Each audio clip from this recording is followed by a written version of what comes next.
Hi, magandang umaga sa lahat. Gagawa gagawa ko ngayon ng isang presentation kung paano mo o kung saan mo makikita yung iyong mga portfolios mo, yung mga investment mo, no? Kung magkano kinikita at kung saan sa hahanapin. Okay? So, let's dive in. Una, pasok ka muna doon sa iyong account, no? Sa Titan. So, assuming alam mo na paano ka mag-login, ilagay mo ngayon dito ang iyong ah, username. Halimbawa ito. And then, password. Then, kopyahin mo lang itong security code. 67247. Login ka. Then, slide mo lang ito for another security. Okay. So, kung nakapasok ka na, ito na yung dashboard mo. Okay? So, may nagtanong, bakit daw yung distribution wallet, yung TTT distribution wallet, ito, hindi raw gumagalaw. Actually, summary po yan. So, hindi mo nakikita araw-araw yung changes kasi hindi nilalagay ng system araw-araw yung dinadadagdag na kita mo, yung interest, kumbaga. Pero puntahan natin mamaya kung saan mo makikita yung interest mo araw-araw at magkano. Okay, dito ina-add lang nila ito every month po, every 30 days matapos yung contract. So hindi po araw-araw na nagbabago po 'yan. Okay? So una, saan ba hahanapin yung iyong mga investments? Okay, so una, makikita mo yung tatlong guhit, yung tatlong lines no, sa tapat, upper right. I-click mo po yan. Ayan. Then, eto na nga yun ang tinatawag nating menu. Yung menu mo. Okay, sa menu, click mo yung TTT staking o TTT portfolio. Ayan. Para makita mo kung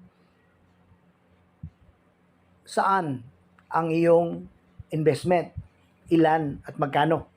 So, i-click mo po yung TTT portfolio. So, ito na po yung portfolio mo.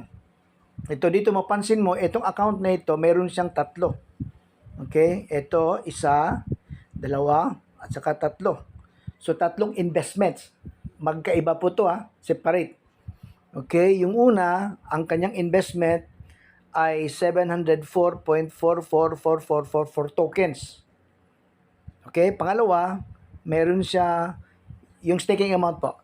25.093333. Ito yung pangalawa niya na investment. Ang pangatlo, itong 50.186666. Na okay? Nakuha nyo po. Now, we will try to analyze ito po na transaction.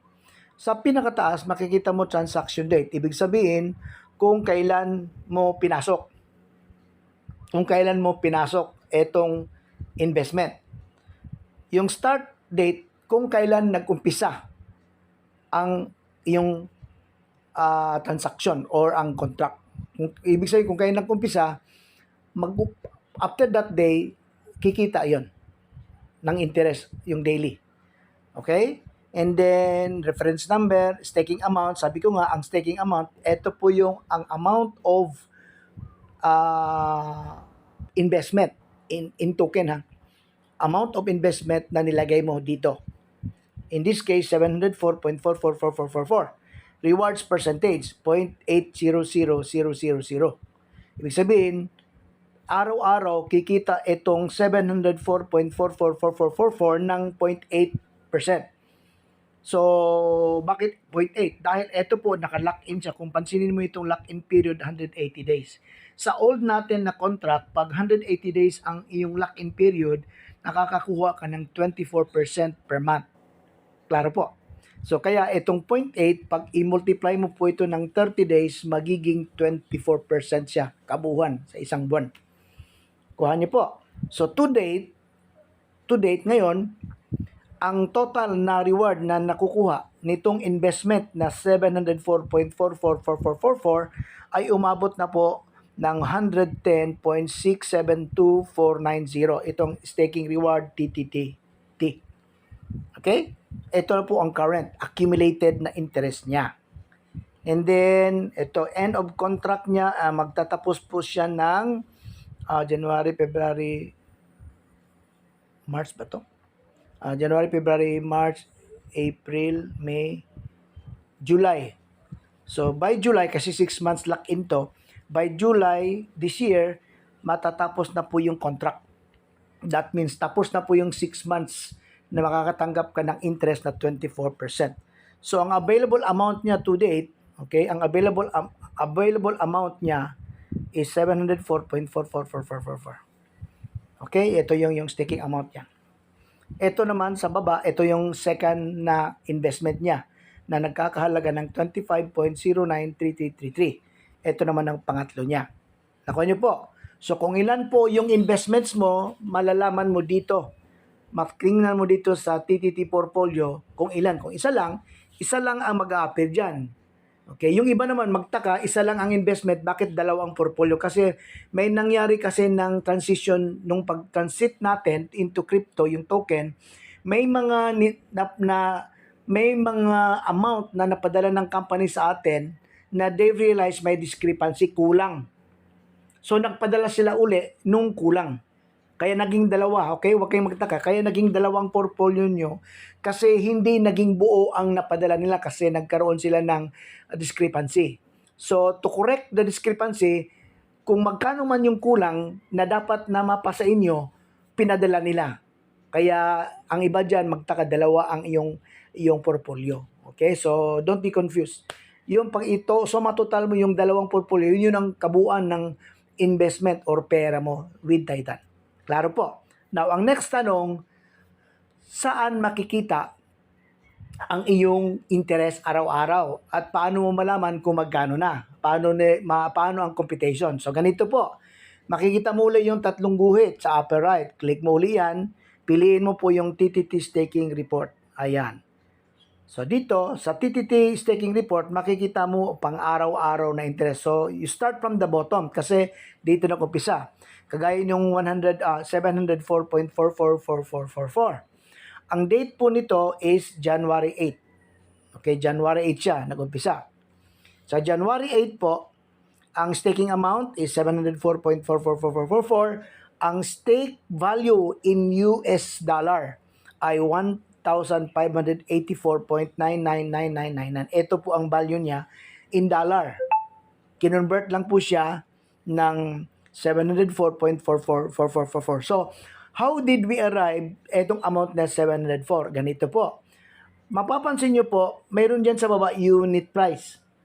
Ibig sabihin ng unit price is magkano po ang halaga o ang presyo ng token noong January 8. Tandaan nyo po, ang price ng ating token, volatile po yan. Pabago-bago yan, depende. No? Pwede mataas, bababa, mataas, bababa. So sa January 8 po, nagkakahalaga po ng $2.25 per token. Ulitin ko, $2.25 per token ang price ng ating token. So, mangyari, yung value natin in US dollar, 1,584.999999, i-divide mo po yan sa price ng token, which is 2.25.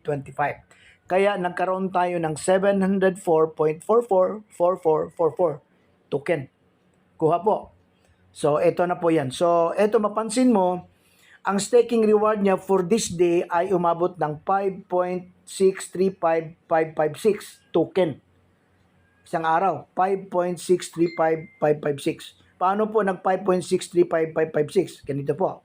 So, di ba ang rewards niya, dito rewards value in dollar is 12.679999. Ito yung kanyang interest sa araw na to. 12.679999. Para makuha mo ang value niyan in token, i-divide mo po yan by 2.25. Kasi nga ang price ng ating token, $2.25 per token. So kaya nagkaroon tayo ng staking reward ng 5.635556. Kuha niyo po. Gets? So ganun po ang pag-interpret nito. Then ito nung pangalawa niyang investment, yung 50.186666. Okay? Same din ang pag-treat mo niyan, pag-analyze ng details. So dito 2.5 ang unit price niya dito. Okay? 2.5 na. Kaya magkaiba na ngayon. So ang ang mangyayari, ang kanyang investment in dollar is 112.920000. I-divide mo yan by 2.5 kasi etong araw na to 2.5 ang value, magiging 50.186666. Gets nyo po? So, ang magiging staking reward niya for this day is 0.361344. Bakit?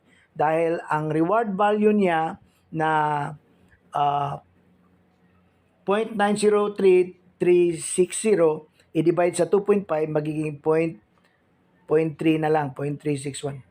Ito yung pangatlo niya. Okay? Mapansin mo sa next in line, the following day, January 9 na. Ito January 8, tama? January 8, 704.444444 token. Ito yung second day. January 9, 704.444444. Dito mapansin mo, ang unit price ay umangat na ng 2.5. So same process para na pag-compute mo, etong kinita niya for January 9. That is $12.679999. Convert mo sa token, i-divide mo lang sa 2.5, magiging 5.072000. Follow? Ito yung second. Ito third. Then third day, ito na naman, January 10 na. Okay, so iangat mo lang yan. So, ang advice ko sa inyo, bili kayo ng notebook nyo po. Kasi dahil ito yung negosyo nyo, kailangan makuha nyo ang detail para at least kampante kayo na hindi kayo niloloko. At least sigurado kayo na yung nilalagay ni Titan Capital Market nakita mo ay tama. Okay? It is on your own kuan po yan kasi negosyo nyo po eh. Kung medyo unfortunately may duda ka, medyo parang hindi ka sure dun sa nilalagay, just to clear the air, gumawa ka ng iyong listahan. Kung alam mo ang Excel, mas maigi.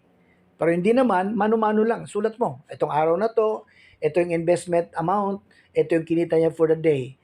Okay, isa-isa mo, sulat mo araw-araw para makompute, ikaw mismo, makukompute mo kung tugma po ba ang lumalabas doon sa dashboard mo. Okay po? So, ganun lang. Madali lang po ito. So, I hope na may natutunan po kayo dito sa aking madali at mabilis lang na presentation. And sana po, we will, let's be active. Let's learn. No, kasi knowledge is power. So, kung may mga opportunity na may mga Zoom meetings, mga technical trainings, or presentation, para, di ba, just either to refresh your memory, to update kung ano yung pagbabago ngayon sa company, at kung mga technicalities. Kailangan na po natin yan kasi negosyo po natin. Okay po? So again, maraming salamat po sa inyong lahat.